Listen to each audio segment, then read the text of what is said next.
everyone. I'm Christine Tulley, President and Executive Writing Coach at Defend, Publish, and Lead, and welcome to episode 226, Are You Maxed Out? I actually had to write down the name of this episode several times. If you're on YouTube, you can see me holding up my chicken scratch on a piece of paper. And that's because I'm maxed out. And I started thinking about some of the coaching strategies that I do with clients, but also some things that I try to do when I get in a maxed out state. Can certainly happen to the best of us. At the time that this episode is being recorded, it is spring of 2025. I'm in the week before finals when all the student work is coming in. I'm teaching 3 really intensive writing classes this semester with 45 students all submitting papers at the same time, plus a bunch of written gender studies exams and some graduate student work. So I have all of that. And just, I mentioned on maybe a couple of episodes ago, I mentioned that I also had 2 book projects get completed this semester and out for publication, which is really exciting. But of course, during February, March, and April, I was doing a lot of the work to make sure that, we had an index and that they were, in the right format, and that I looked at some final revisions and contacted authors. And so I've been maxed out for a while this semester. I always say this to people that sort of ask about handling a lot. I do think this is somewhat individual. And, historically, I've always been sort of the kind of person that thrived on the pressure of finals week and everything being due. And it was so exciting and all that. Not everybody is like that. And that isn't the way that I normally complete writing projects per se, but just at busy times of year, I tend to be all right. This particular time around, I'm getting a little bit older, pulling really late nights, multiple nights in a row tends to be something that can get me to a maxed out state. But I know it's starting to get off the rails when a couple of things happen. So I wanted to talk about a couple of markers of a maxed out state and then just some things that you could do about it if this is you. So for me, one of the very first markers that will happen is I will start losing stuff immediately. So just in the last 4 days, I've lost expensive concert tickets that were in an email that I bought back in October for my daughter who really wanted to go see this one person. And I was like, where are those tickets? Did I get them on StubHub? Did I get them on Ticketmaster? I don't know. I did finally locate them. But it took a while for me to sort of figure out, well, what did I do with all that? I think more painfully, I have lost my keys. I did find them. But anybody who knows me, I'm famous for losing my keys. Yes, I have an AirTag on them because people are always like, well, why didn't you put a tile on them or an AirTag? I had an AirTag on them, but the battery was going low. So I pretty much lost a couple of hours to digging for my keys, which this was sort of funny. They were in my purse, and I threw my purse on top of a refrigerator at a family party, and it was a new refrigerator, so it's taller, and I couldn't see to the top, so I didn't know they were there. Yeah, that was a thing. So I lost a lot of time to that. But losing things, is always a sign for me that things are starting to get maxed out. Either I'm not paying attention enough, I'm too busy at work, there's too many other things going on, because we could certainly be maxed out with like taking care of a elderly family member's healthcare situation. Like it doesn't have to just be academic work. But definitely losing things is a sign. Another thing that's a big sign for me is if I start missing things, like meaning I was supposed to be at a meeting at 10 a.m. and I wasn't there, or I'm just not keeping up with the notifications in my calendar. I'm starting to get emails like, hey, did you ever respond to that thing? Because of course I didn't do it. And it isn't that I necessarily don't want to or that I'm disorganized. It just might mean that the days are now so stacked I don't even have time to look ahead to whatever the next thing is. So those are some things for me. Other things that definitely tend to go by the wayside. When necessary, I will still pull all-nighters even as an adult.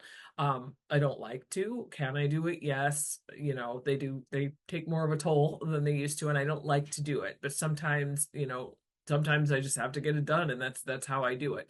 But when I see that I'm going to get in a scenario where I need to do more than one in a week or within 2 weeks, that's too many. Like I try to do them no more than maybe 4 times a year. And I don't even like to do them that often because then it's just miserable the next couple of days. So last night was not an all-nighter, but if you're on YouTube, you can see I look pretty tired. I'm getting close. I mean, I'm averaging somewhere in the neighborhood of like between 4 and 6 hours a night. That's definitely not enough. It's not enough for me. It's not enough probably for anybody. So those are all signs that I've got too much on my plate for whatever reason. So what I want to do in this episode is just talk about a couple things that I'm doing right now that are helpful practices just to kind of manage getting through this maxed out state. One of the things is that now I do have to write stuff down. Absolutely everything. I have become even more married to my planner. I wish I had the big version of it. I cannot reach it. It's out of view for our YouTube video. I'm really, really careful now every day about double checking what is in my planner, what is on my digital calendar, talking with family members, anybody that I need to be somewhere for. I'm really, really careful because I've made too many mistakes in the last couple of weeks where, just some things have been messed up. Another thing that I will do in terms of writing it down is if I think about something like, oh, hey, I was supposed to order that thing for my child's school and I needed to do it. Anytime a thought like that pops into my head, I have a running list. I do have that visual aid where I just write stuff down on a big pad of paper and carry that around with me. It's always in my bag, and it's just sort of my running list of things, at least for the next couple of weeks, that I just can't forget. They might be kind of stupid. They could be a mix of home tasks and things like, hey, the orthodontist keeps calling you. That's because you're supposed to schedule an appointment for your daughter's retainer check and you keep ignoring that phone call every time it comes up. So definitely writing down is one of the things that I'm doing.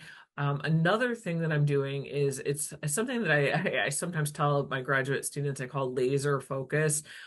Sometimes I will laser focus on some items I need to do for just an hour at a time. So right now that is giving feedback to students on their papers. I do it for an hour. As the kids would say, I lock in on what I'm doing. I don't answer my phone. I don't talk to anyone. I get as far away from people as possible and just try to plow through some of my responsibilities. I don't like that practice for the long term, like week after week. And I know some of us engage in that. I try to be a little bit more reasonable about workload, but at this time of year, there's just no getting around it. This is the time all the papers and the projects come in. So I have to devote more time out of necessity. But I will give these sort of dedicated hours and then I'll build in time to just get my eyes off the screen. So, for example, I might work very hard for an hour and then take a walk.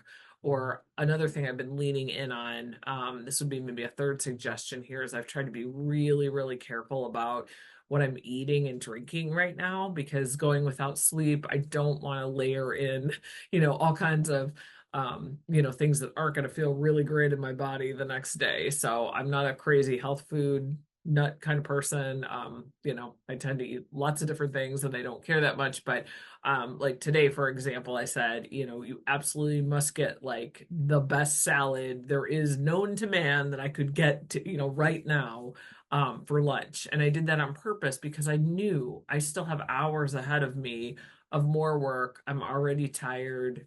I just know that it's not sustainable. So just kind of doing some things to kind of feed practice with that. The other thing is, I know for me is very helpful to kind of look ahead and say, well, when am I not going to be maxed out? So this is kind of a thing. If you are looking and saying, in your calendar, the answer is never because you have so many things, you're so overstacked. This is a time to maybe decide, like, I've got to start shedding some things. That's something that depends on the person, who it is and what they need to do. But I know for me, like, what that might look like is during this time where I'm very, very busy, I am letting go of a lot of sort of non-essential things. Like, I'm not necessarily seeing friends right now, or I'm not doing that extra half a day trip to go visit with a relative or something. It's not that I will never do those. It just means right now I just can't get it in. But I also know, just by the nature of the academic semester, that even though everything is really, really messy, I'm very overworked right now. In 2 weeks, less than 2 weeks, that will all come to a halt because grades will be due. And then, there can be some time in there for recovery. So that's something that I know is helpful for me, is just to look ahead and just say things like, if I can get to May 9th, I'm good. Just things like that. And then finally, one of the last things that I think is a really helpful practice, if you already are maxed out, there is definitely the point where you may need to get some help with some of the things that you're doing. So, academic parents out there, this might mean seeing if you can have someone else help you with some of the, for example, carpooling with kids, or some of that driving responsibility if you have that. If there's things that you need help with. For example, here would be another thing, school lunches. A lot of times at the end of the year, if I need, instead of packing a lunch, I might say, please just go buy that in the cafeteria, so I don't need to deal with packing, or have my child pack, which means I have to think about what's actually in the lunch. Those kinds of things can be farmed out. I do have clients right now that I'm working with, just kind of talking about how to manage time. And, we'll say, well, this might be the time, if you can afford it, a splurge for some grocery delivery or some food delivery, to make sure that, maybe you're not trying to do quite as much. And certainly you can also turn some of the things over to us, since obviously we talk about scholarly writing on this podcast. So, this might be the time that maybe you should not be doing that cross-checking on your references. You want to give it over to us, pay for the hour to do it, have somebody else do it, and just get it off your plate. Many of you are in a dissertation or a book completion phase at the moment, or you're trying to get some stuff done on a project. Sometimes it's really helpful to farm it out for 3 hours and get some of those bigger tasks done, to just make a little bit more bandwidth for some other things that you want to do. So if that's something that you're interested in, you can email me at Christine@Defend, Publish, and Lead, and I'm happy to talk with you about some options. We do free 30-minute consultations, so you can just go to our website. It's just defendpublishlead.com, schedule a free consultation. They're 30 minutes. And if you're really maxed out with just a lot of academic life, feel free to just jump on there and talk with us for 30 minutes about some strategies, so we can do some more targeted to you. Finally, I also want to point out, as you know, Textbook and Academic Authors Association is one of our podcast sponsors, and registration for their conference is still open. So it is a virtual conference. It's only $150 to go, and I have a discount code for anybody that is able to attend. So if you're interested, check out our show notes, and happy writing this week.